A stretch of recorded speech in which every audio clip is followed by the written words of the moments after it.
You will hear a number of different recordings and you will have to answer questions on what you hear. There will be time for you to read the instructions and questions and you will have a chance to check your work. All the recordings will be played once only. The test is in 4 sections. At the end of the test, you will be given 10 minutes to transfer your answers to an answer sheet. Now turn to Section 1. Section 1.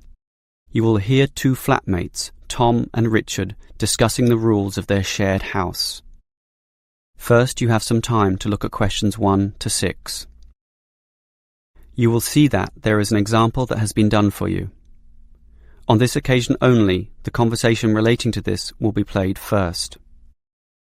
Richard, as we discussed before with this extra bedroom in the house, we should advertise for another tenant, but I think we've got to establish rules this time. We already have 2 rules about the rent money. Remember? We pay on the 5th and expect full payment with no excuses. Sure, but I mean additional rules apart from those 2. The rule is to pay rent money on the 5th, so 5th has been written in the space. Now we shall begin. You should answer the questions as you listen, because you will not hear the recording a second time. Listen carefully and answer questions 1 to 6. Richard, as we discussed before with this extra bedroom in the house, we should advertise for another tenant, but I think we've got to establish rules this time. We already have 2 rules about the rent money. Remember? We pay on the 5th and expect full payment with no excuses. Sure, but I mean additional rules apart from those 2. Okay, there's certainly no harm in that. Remember the problems we've had with people in the past. I think we should learn from those bad experiences. You may have a point there. For example, you know that I like cooking, so I can propose a kitchen rule straight away. Every tenant must clean after use. We shouldn't allow what happened last time. You mean that guy who left all his dirty dishes piling up and food on the floor? Clean after use. We should write that down. I'm happy with that. And not only clean, but they also have to tidy up. We can't have them cluttering up our very small kitchen counter. I'm with you there. That will make life far more manageable. So, tidy up is our second cooking rule, let's say. And now, can I tell you what really annoys me? Sure. Dirty tenants. Those who just allow dirt and dust to build up around the house and don't care less. We've got to have a strict rule prohibiting that. What about a cleaning roster? We can make a list of everything that we expect to be done. Carpets vacuumed, furniture dusted, toilet cleaned, and so on. And everyone is required to take turns. First my turn, then your turn, then the third tenant's turn. This spreads the load so we can keep the apartment very clean. I'm happy with that. Otherwise, one person will be working harder than the others. But how often do we do it? Every day, twice a week, or once a week, or what? Every day. What do you think? Too often, I would say. Well, every 3 days then. I don't know. We're all busy with part-time jobs and study. I'd say that once a week is good enough. It's probably what most households do, anyway. All right. Let's run with that then. As long as we do clean regularly and well. Okay, are there any other rules? What about music, loud TV, that sort of thing? I want absolute quiet at night because I go to bed early in order to get up early for my job. So, why don't we say no noise after, say, 11 at night? Earlier than that, 10 p.m. That's consistent with most rental properties, and no overnight visitors either. You're right. That caused a lot of problems when the last tenant brought his drinking buddies in for the night. So, we prohibit late night noise and overnight visitors as well. That sounds good to me. Before you hear the rest of the conversation, you have some time to look at questions 7 to 10. Now listen and answer questions 7 to 10. Okay, Richard. If we want to advertise for an extra tenant for the third bedroom, there's a website with an online form here that we can fill out.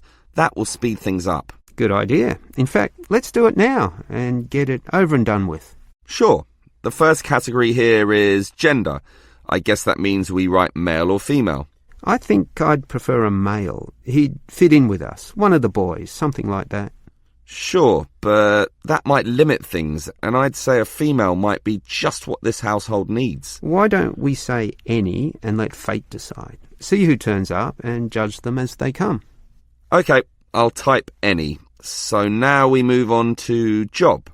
What sort of job do you want them to have? To me, it doesn't matter. Doctor, lawyer, cleaner, as long as they have a job, of course. Unemployed tenants can be a problem. Just type in must have. You mean a job? Yes. Must. Okay, that's done. Now, how much should we ask them to pay? $180 would be about 1/3 of the total rent. I'm doing the maths now with a calculator. The figure would be closer to $173.50. Well, let's round that up to the nearest 5. I'll type in $175 and we can share the extra $1.50. Done. Now, finally, when can we let the new tenant move in? Immediately, I'd say. The sooner the better. Type in immediately. But I'm busy this week with my job, so I'm not in the mood to interview tenants right now. And anyway, we've had just you and me for so long, what does another couple of weeks matter? So, when would you like the tenant to move in then? 1 week from now? Beginning of the month, March 1st? Later. Give it another 4 days at least. March the 5th is better for me. Okay, I'll type that in. It should be fine. Any later than March the 8th and I'll be too busy with my exams. And that's about it. That is the end of section 1. You now have half a minute to check your answers.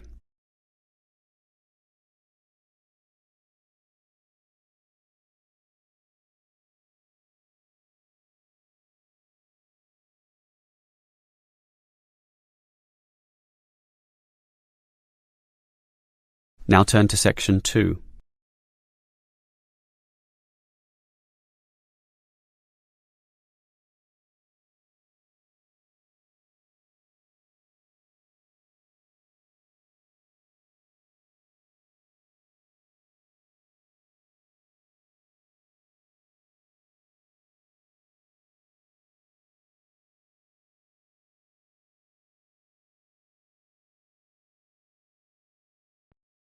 Section 2.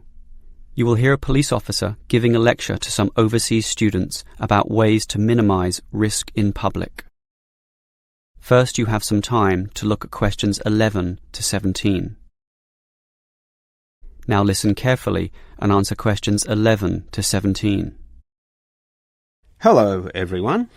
As new students, having just arrived, it is important that you are conversant with some of the aspects of living safely here. Let me immediately say that, in contrast to the high crime rate in other cities, ours is very low. Nevertheless, there is some advice that would be considered prudent in even the safest of places. It is therefore in your interest to look at this map of the city and familiarise yourself with its areas, some of which may not be as safe as others, particularly at night. A little research now in this respect will obviously help you a great deal. For this reason, we have provided a variety of brochures and information leaflets which we encourage you to take and read.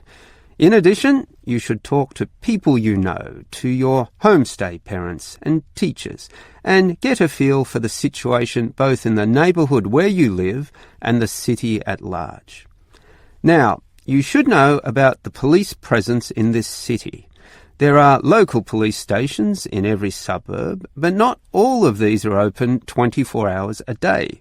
For that, you need a main station, of which there are many, and you should familiarise yourself as to the location of the one nearest to you.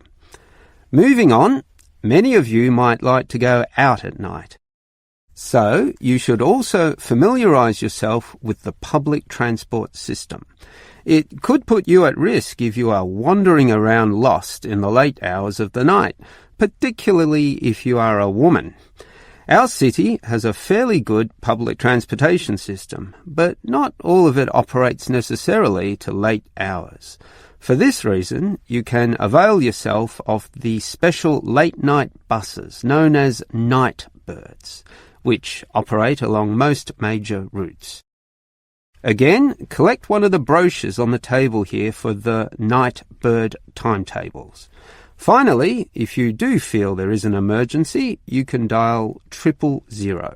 However, this does not take you through to a police station, but rather an operator. This operator will question you as to the nature of the problem and then send your call through to the relevant department, police, fire, or ambulance, as the situation demands. This may take up valuable time, and for this reason, we suggest that you find the emergency number of the nearest main station to where you live. This will speed up the process should you need police services in the event of a serious problem. Having said all this, let me remind you once again that this is a very safe city, and we don't expect any problems to occur. Yet, it always pays to be prepared. Before you hear the rest of the talk, you have some time to look at questions 18 to 20. Now listen and answer questions 18 to 20. On the same subject as being prepared for problems, it is a fact that the police cannot cover every part of the city at all times of the day. Thus, it is advisable for you to take some precautions and be prepared for any problems which may occur. There are less safe areas which you may inadvertently find yourself in and, through no fault of your own, be faced with difficulties. In this respect, some people advise that women in particular carry mace or pepper spray, which can be sprayed into the eyes of an assailant. However, please be informed that these are illegal and consequently cannot be purchased, constituting, as they do, an attack weapon. On that same theme, any knives or small arms, while perhaps being legal in your country, are illegal here and must not be carried on your person. One thing you can carry, however, is a personal siren. In the advent of a problem, you just push a button and the siren will sound loudly, drawing such attention that any assailant almost invariably flees immediately from the scene. Moving on, you may wish to stay out late, to have fun or see the sights of this city at night, and we do not necessarily discourage that. However, we do advise that you confine yourself to areas that have sufficient street lighting or illumination. In the course of your activities, you may well meet strangers, but if this happens under clearly lit areas, visible to everyone in the vicinity, statistics prove that in almost all cases nothing will go wrong, particularly if you carry your siren. Above all, the greatest rule is simply to exercise discretion and intelligence when you go about your business. All the rules that I have given are simply based on this, and by following them all, your stay here will be both enjoyable and safe. That is the end of section 2. You now have half a minute to check your answers.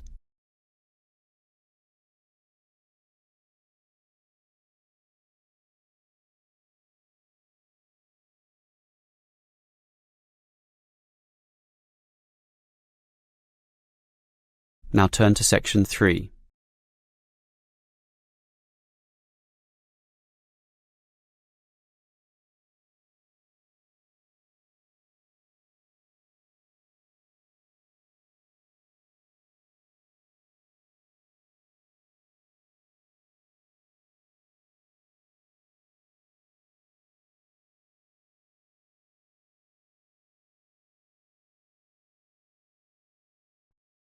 Section 3. You will hear two students, Frank and Nicole, discussing their survey results. First, you have some time to look at questions 21 to 25. Now listen carefully and answer questions 21 to 25. Okay, Nicole. Did you interview the required 50 people? Yes, I have them all here. I had intended to talk to over 50 actually, but I could only talk to 46 in the end, all students from the university. It should be fine for our purposes, and it was interesting, actually, to hear what they said. I was hoping for 50 to make a round number. Better for statistical purposes, but 46 should be okay. I think so. What was interesting was that many of them were not happy with the staff here. Really? What proportion? Well, 1/4 of them said the staff were okay, and another 10% said they were good, which together makes about 1/3. So basically the rest of the people I interviewed weren't happy in this respect. So, what was the main cause of complaint? Well, it's rather mixed. A lot of the foreign students complained about the homestay accommodation and the attitude of the homestay officers when dealing with these issues. Most of the foreign students said this actually, but the bulk of the mainstream students had concerns with the attitude of the teachers. It seems they feel the teachers don't care enough, and facilities weren't that important, relatively speaking. I think the teachers here are okay. Don't you think so, Nicole? Personally, I'd say most of them are fine, but obviously there are a few I'd say need to improve in their commitment to helping students. Oh, not many though. Only about 10% maybe. More, I'd say, at least 1/3. Wow, Nicole, that's a bit harsh. That many? I'd say 90% of the teachers here are fine. I think I definitely disagree there. Well, whatever the case, the university seems to have some problems. Who should we inform about these findings? The course convener. He runs our programme. Yeah, just a small program. These problems are serious and university-wide. I think we should talk to the assistant dean at least. Come on, we're just a couple of students. We can't go that high. It's like some cleaners wanting to talk to the CEO. We've got to follow the chain of command and start at the bottom. Okay, the course convener it is. Before you hear the rest of the conversation, you have some time to look at questions 26 to 30. Now listen and answer questions 26 to 30. So, Nicole, can you explain the technique you used for interviewing people? Every time I try interviewing, I seem to encounter problems. And yet, you managed to interview so many people so quickly. What's the secret? It's really quite simple. Let me explain it all. The first step, and this is probably the most important point, is to select the position or the location where you're going to do the interviewing. It's got to be a good one. For me, it was the university cafeteria at lunchtime, where people would be relaxed, have time, be sitting down, and be more willing to speak. Ah, clever. But that leads to the next point. Everyone's in a hurry these days, so you've got to immediately confirm that they can in fact spare some moments to answer your questions. There's no point starting and then having them rush off in the middle of the interview. It just ruins everything. Yeah, that's happened to me a few times, actually. And then it's equally important to carefully outline why you want to talk to them in the first place. Some people might think you're a salesman or a busybody or some nutcase from a religious cult. They have to know the purpose and trust you. Now, part of that trust involves guaranteeing that the information will be kept in total confidence. And for that reason, I show how we don't take down names or any personal data. After that, you're ready to begin, but sometimes they're not won over or not ready to give you the time, in which case you remind them about how their information can actually improve life for all students, and that they are actually serving the purposes of everyone by cooperating. Right. Make it seem like a noble cause. It is, in a way, but the last step is not so noble at all. I just offer them a payback, usually a scratchy lottery ticket, if they promise to answer all the questions. Everyone dreams of scratching one of those tickets and winning $1 million, so that makes them do everything you want. Aha, very clever. That is the end of section 3. You now have half a minute to check your answers.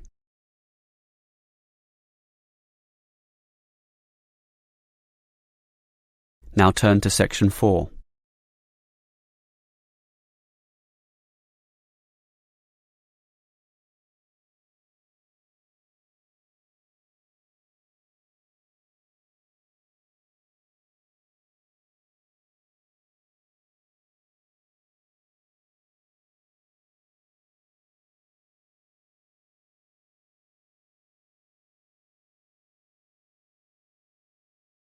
Section 4. You will hear a lecturer discussing human resource management. First, you have some time to look at questions 31 to 33. Now listen carefully and answer questions 31 to 33. Obviously, the people who work in companies need to be managed. Pay must be added up, hours clocked, and leave tallied. This is known as hard human resource management, or hard HRM.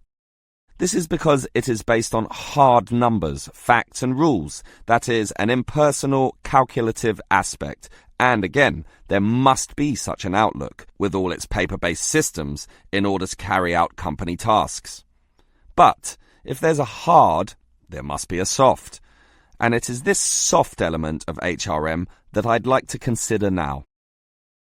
Historically, it took a long while before the importance of this soft element was realized. Originally, for example, in Henry Ford's car-making factories, workers were regarded as unthinking tools who would mindlessly repeat the same task for 8 hours a day.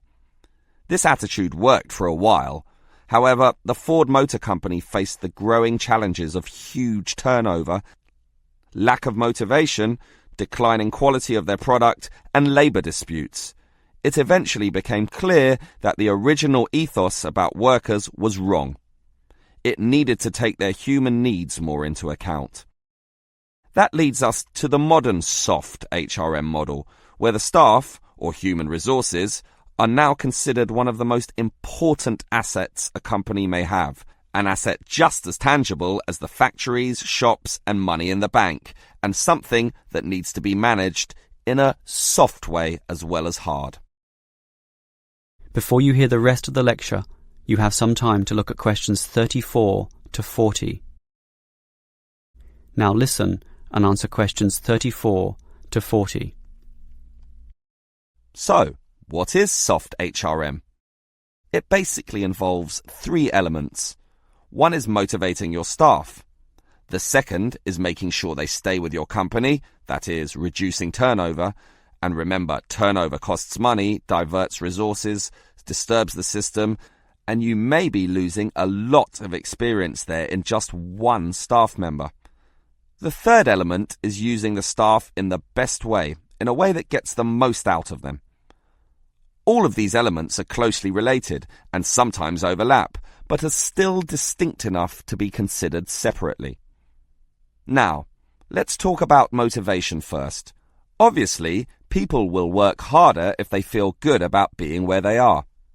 This means the company should let people know that they are significant, and you do that by emphasizing the higher purpose their job serves in society as a whole.